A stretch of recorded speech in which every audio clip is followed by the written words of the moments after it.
On February 4th, 2000, the revolutionary computer game The Sims debuted in North America. Electronic Arts had low hopes for its new sandbox game, the brainchild of SimCity designer Will Wright. Still, The Sims earned universal critical acclaim, spawning a franchise that remains immensely popular 2 decades later. It was the best-selling PC game of 2000 in the United States, with 1.77 million domestic units sold and sales revenue of $72.9 million. It remained the country's #1 computer title in 2001 when it sold an additional 1.48 million units and another $60.4 million in revenue. In 2000, The Sims became the top-selling PC game in history, selling more than 6.3 million copies worldwide. As of March 2015, The Sims sold over 11.2 million copies for PC, making it one of the best-selling PC titles ever made. But how did this video game blockbuster come to be and spawn a franchise that still produces one of the best-selling games today? Well, a few people dipped their hands in the proverbial honeypot. Will Wright was a video game developer who began working on what would become The Sims after the success of SimCity, which was released in 1989 and was an early example of a god game in which the player was not simply a participant but in control of the game's entire universe.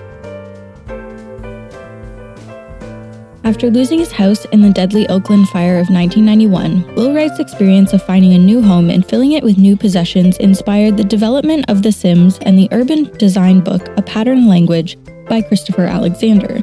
The Oakland firestorm of 1991 affected not only the lives of Will Wright and his family, but also the 1,520 acres of land surrounding his home, and the estimated 2,483 families living along the hillsides of northern Oakland, California. It reduced all of Will's possessions, save for a few family photographs, to charred rubble. Luckily, he and his family survived the disaster unscathed in their one family vehicle, but the other vehicle had been completely melted upon return. Luckily, Wright took backup files of SimAnt to the office shortly before the fire, so his progress was intact. A few months later, Will, who admittedly hated shopping, began contemplating repurchasing his household amenities. A skeptic of consumerism, Will Wright also included several veiled critiques of consumer culture in The Sims and its successors. After the fire, Will was inspired to think about life on an existential level, prompting him to explore the idea of Maslow's hierarchy of needs, wherein he developed the concept of a real-life simulator where players could build a home and a life for digital pixel people. He discovered that the loss of his possessions did not overly affect him and that he wasn't really attached to much. And he started assessing his material needs: a toothbrush, underwear, a car, a house. He was surprised how he didn't miss stuff. The fact that they got out and none of their family was hurt seemed much more important. This sparked the genesis of The Sims when Will Wright went through his inventory of needs trying to reacquire a life. In an article for Berkeley Side, Wright stated that he started to wonder about all the things we have and how we purchase them for a reason. Why do we need X, Y, or Z? Why do we think something will make us happier? It almost came down to Maslow's pyramid of needs. The firestorm made him step back from his life and ask himself more existential questions to look at the bigger picture. Rarely do you do that in your life. When something like this happens, you get a big picture. Where do you want to live? What sort of things do you need to buy? You see your life almost as a project in progress. You don't get that perspective when you're embedded in your day-to-day life. Wright immersed himself in time studies like John Robinson and Jeffrey Godby's Time for Life, the surprising ways Americans use their time, and analysis of shopping behavior.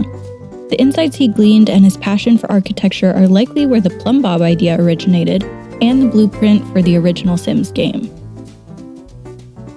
However, a focus group had poorly received the game concept for The Sims, so Wright needed help getting Maxis to back the project. Eventually, he convinced them to let him work on the project in the background while developing SimCity 2000 and SimCopter. He codenamed it Project X and worked on it with Jamie Dornbos. Dornbos later went on to become the lead programmer of The Sims, initially conceiving the game as a virtual dollhouse that would allow players to experiment with designing a home. The production team of The Sims became increasingly interested in modeling human behaviors and relationships. It was initially called Dollhouse Simulator, but it was changed several times. Still, the team ultimately settled on The Sims because of the fear that the name Dollhouse was too feminine to appeal to Max's typical male audience. However, the Sims franchise was one of the first video games of its time to appeal mainly to a female audience. Through the almost decade-long process of developing The Sims, Wright found himself focusing on the social nature of The Sims and their relationships with others, adding both long-term relationships and a set of personality scales to determine a Sim's behavior, both of which were integral factors to players' enjoyment of the game. The result was an open-ended sandbox-style game that mimicked real life. The players controlled every aspect of life for a Sim or a family of Sims, with no ultimate goal but a never-ending series of tasks to accomplish to keep a Sim's life on track. The game would only end if every Sim in the household died in an accident, and aging and death from natural causes were not featured in the original Sims game. The godlike control and lack of an ending made the game endlessly playable, which was a recipe for success in the gaming industry. Despite this advantage, Electronic Arts considered the project a distraction and put little effort into its marketing. Nevertheless, The Sims created a buzz when it was demoed at the Electronic Entertainment Expo, or E3, in Los Angeles, California in 1999. At E3, the world's video game publishers gathered to show off their forthcoming titles to the press and purchasers in an overstimulating marketing circus for 3 days. Even David Bowie performed that week at one of the conference's orbiting parties, and Bill Goldberg and some other glistening-skinned wrestlers grappled with each other in a custom-built ring in the massive Electronic Arts booth. EA stationed a humble advertising area for The Sims away from its main stage, since it was an ambitious social simulation project in which only some outside its development team had faith in. During game development, Maxis had a lot of internal debate about whether it should depict same-sex relationships. Sims could date, show affection, and even marry, but LGBTQ advocacy had not yet become widespread in the video game industry. In fact, Maxis had received some negative publicity after firing a gay programmer in 1996 for inserting some scantily clad studly guys into Simcopter without approval, leading to his termination and general speculation in some corners that Maxis was a homophobic company. The company didn't want to provide fodder to its critics regarding The Sims. Still, there was a concern that gay characters might draw criticism from politicians or other groups, so the decision was made to leave it out of the game's code. That is, until Patrick J. Barrett III. The Sims had been in development since 1993, and it had almost been abandoned numerous times. One of The Sims game programs, Patrick J. Barrett III, said, "We all knew that if we couldn't generate any interest at E3 that year, the game would be cancelled for good. EA did nothing to help us. They hid us away. The game wasn't even displayed on the large screen with the other titles' trailers." Then, during a demonstration featuring a mostly scripted in-game wedding, The Sims 4 could never, 2 female Sim wedding guests spontaneously conversed. They shared a passionate kiss, shocking the audience and turning the game from a sideshow into a headline grabber. But how did this even accidentally happen during a live demonstration at E3? During the game's prolonged development, the team debated implementing same-sex relationships. If this digital petri dish, living room drama simulator of domesticity was going to accurately model all aspects of human life from work to play and love, it made sense to have gay relationships in the game. But there was fear about how such a feature might adversely affect the game, given that it was already on the brink of being cancelled, primarily since no other game had facilitated same-sex relationships before, at least to the extent that it would have been implemented within The Sims. Barrett said that people figured that maybe The Sims wasn't the ideal game to be the first to do this, since it was a game that EA already really didn't want to begin with. It felt to me like a fear thing, he said. After several months of debate, the team eventually left same-sex relationships out of the game code. But when Barrett joined The Sims development team in October 1998, he was handed an old design document to occupy him and program into the game while his boss, Jamie Dornbos, was on vacation. The document outlined social interaction game mechanics and the underlying rules for the game's artificial intelligence that would dictate how Sims would dynamically interact with each other. Most notably, this document predated the decision to exclude gay relationships from the game.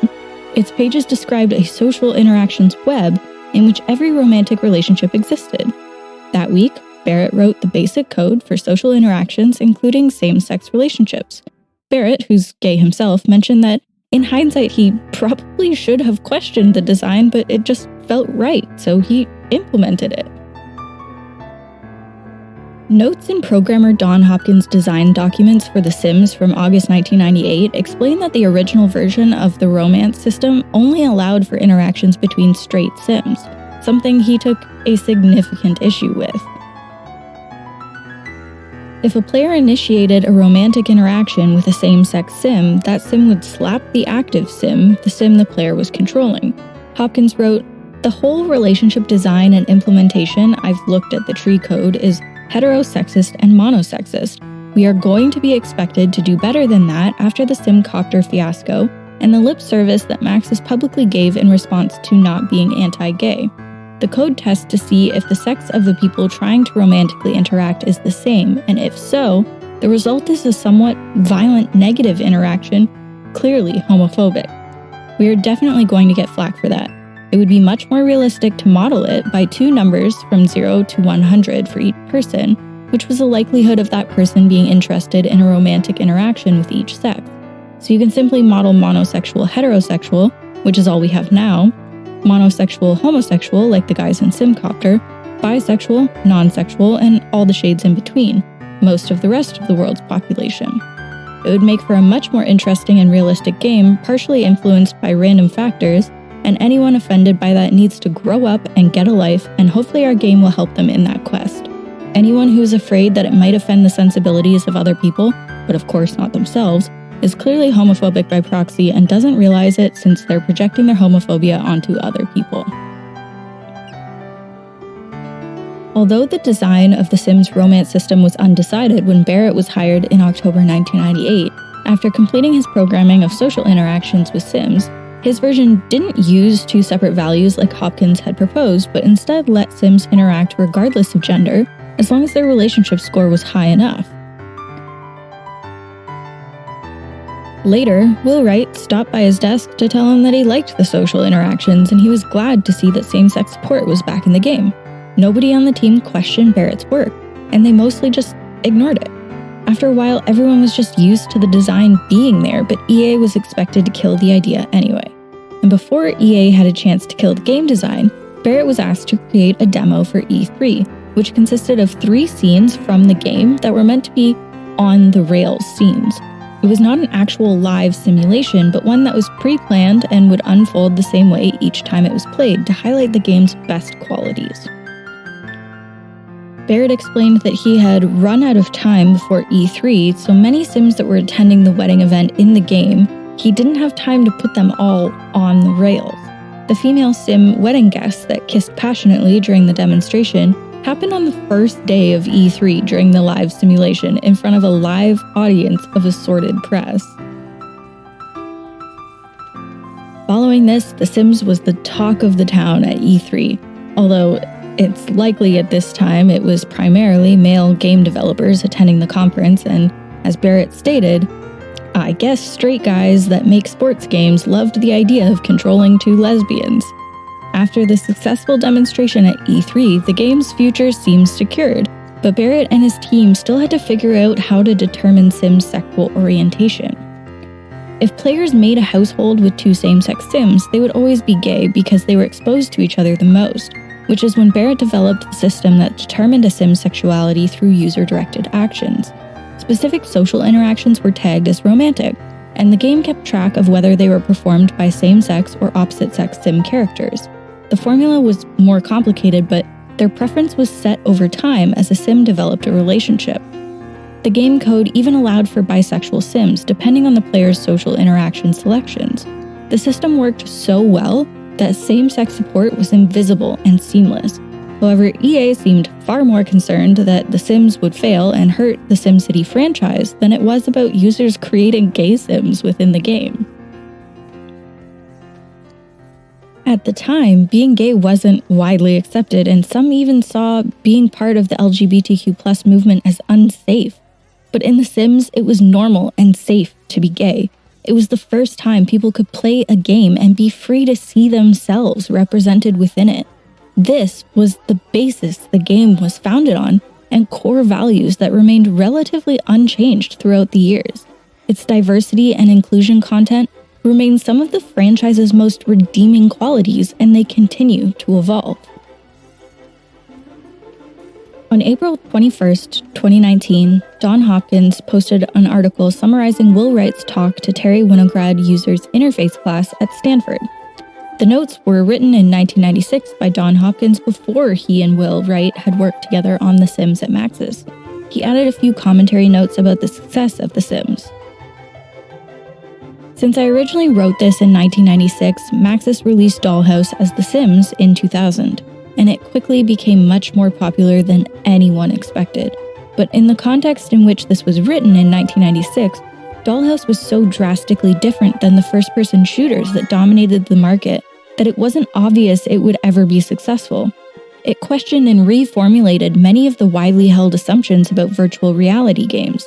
The audience, both sexes and all ages, their persona and perspective, overhead God view instead of first person, direct navigation control, per character routing, and action cues instead of first person forward back turn, mapping of players to characters, player switches between many characters instead of one-to-one, the overall approach to AI, which was object-centric, extensible plugins interacting with autonomous agents, programming tools, semantics visual programming language instead of text script, and the style and motivation of gameplay, creative sandbox, and social dynamics.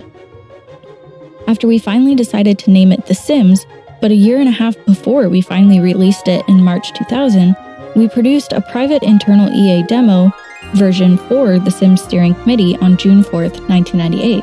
It was well received by the executives and decision makers at EA, meaning their kids, so we were given the go-ahead to finish and ship The Sims. You can see how far it came in 2 years from the version Will demonstrated in April 1996, but also how far it had to go. When The Sims was released for PC the following February, it was an instant hit, becoming the best-selling computer game of 2000 and 2001. The original Sims spawned several best-selling expansion packs, and the title was updated in 2004 with the release of The Sims 2 in 2009, with The Sims 3, and in 2014 with The Sims 4, which continues today. While writing this on February 13th, 2024, 6 days after the franchise's 24th anniversary, The Sims 4 released an update to the game, introducing vitiligo for the first time ever in the game series, so that players could further customize their characters in the likeness of themselves, and for storytelling purposes.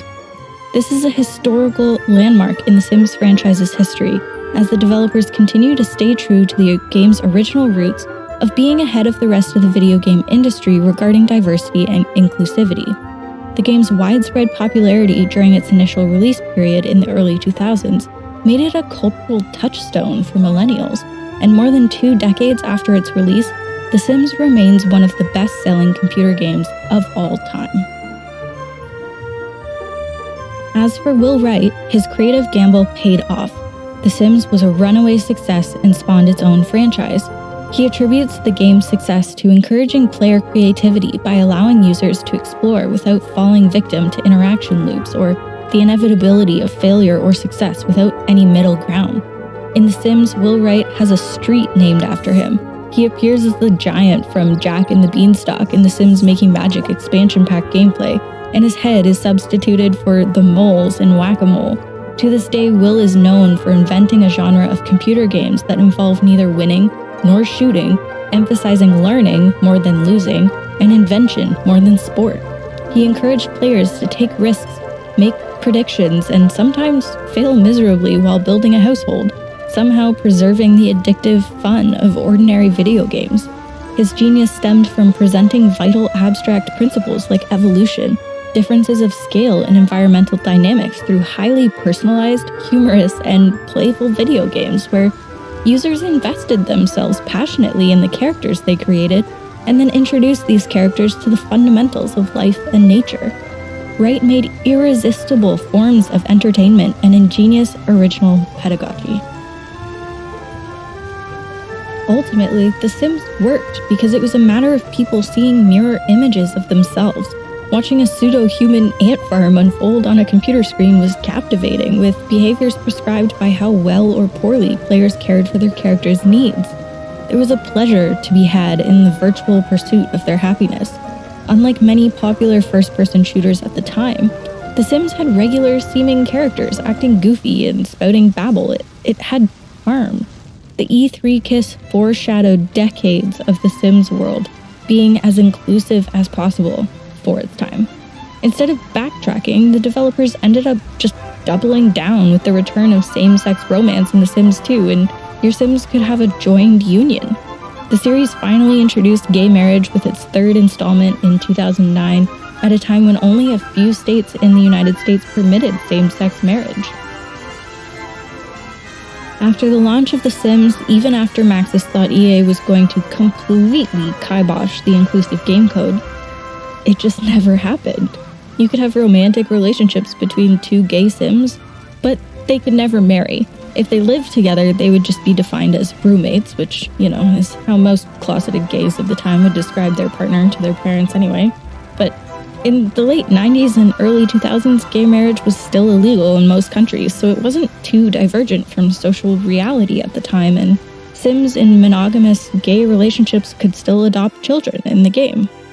It's much more likely that The Sims exploded in popularity because it let you remove ladders from pools to kill your Sims if you wanted to, rather than its inclusivity, but still, it certainly garnered the original attention it gained at E3.